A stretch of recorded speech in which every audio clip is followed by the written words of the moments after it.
In this video, I just want to do a few more examples that use the distributive property, so clearing out those parentheses, along with things like combining like terms.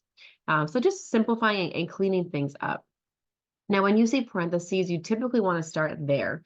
You'll notice, though, that there's nothing I can do inside the parentheses because these are not like terms. An x and a 4 cannot actually be added.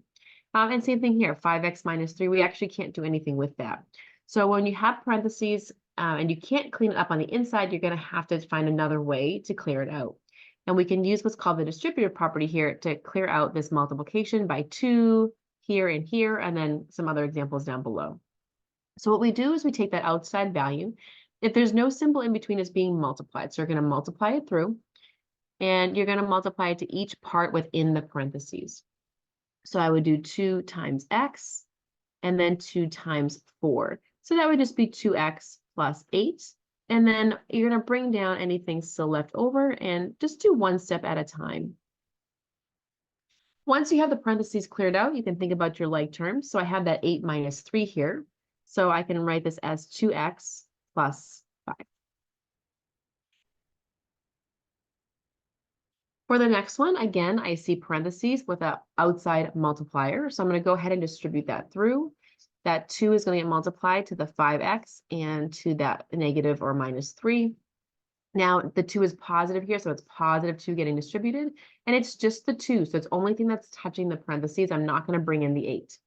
So for this piece here, it's 2 times 5x and then minus 2 times 3. Or you can think of this as a 2 times negative 3. It's going to be the same answer. You'd have 10x minus 6. And then that plus 8 in the front can just kind of come down. Now combining like terms, I have a 10x, positive 8, and a minus or negative 6 is going to be a positive 2.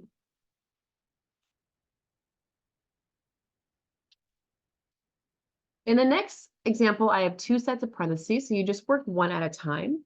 So here that negative 5 is going to distribute just to the first group. I'll pause there, and then what will happen is the negative here will distribute to the second group. Now there is a negative 1 there. If you want to put the 1 in as a multiplier, you can, but you don't need it. You can really just think of it as multiplying by negative 1 and distributing that negative sign throughout. So in the first case, I'm going to start doing this more in my head. I would do negative 5 times 2. So that's going to be negative 10. And then don't forget the x. Negative 5. And here that would be a negative 1. So think of it as a negative 1. So that would be positive 5.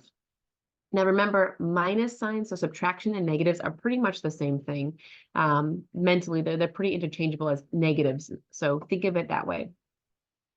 Here, this negative is going to change the signs of everything on the inside. So that positive 4 is going to switch to a negative or minus 4, and that positive 3 is going to switch to a negative or a minus 3, so 3x.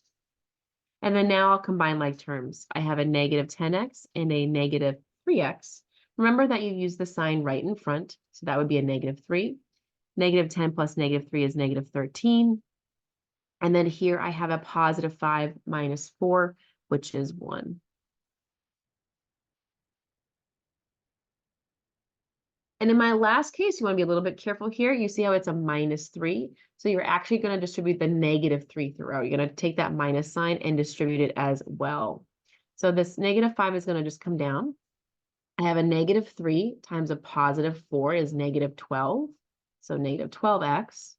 And then a negative 3 times a positive 2 is negative 6. So be careful here with those outside signs. They do have to get distributed through if it is, right next to that number. So here that minus 3 is really like a negative 3. So that's what is getting distributed through.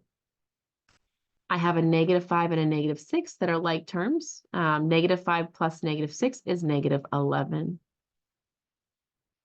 And there would be my final answer.